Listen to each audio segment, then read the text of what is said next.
everyone, my name is Bombshow. Welcome to my channel. It's Bombshow Television. Musho my latest musho zviri kupisa. Kana uri munyowani pa channel usati wasubscriber. Ngoti you're welcome to our channel.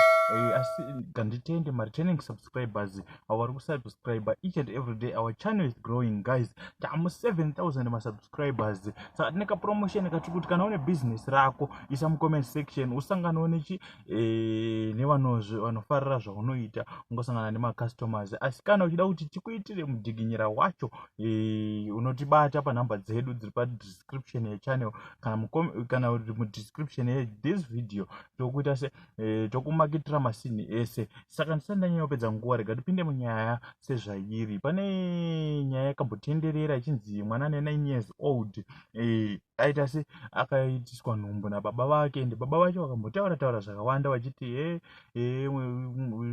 zvidhoma zvikwambo chichi zvakamitisa mwana ende vakasungwa. Asi the good news is mwana wacho ane mwana musikana and vese vakararama, and that's the good news and the proof is there, iyo iri kubuda pa screen up. And then pane ma celebrities va react out of that story, vari kuti da kutonyatsodzifambira zvakanyanya.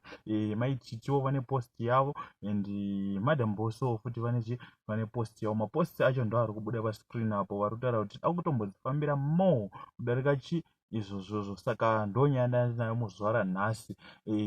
Thanks for watching. My name is Bombshow. You're welcome to my channel. Don't forget to subscribe, like, share and comment. Good day, guys.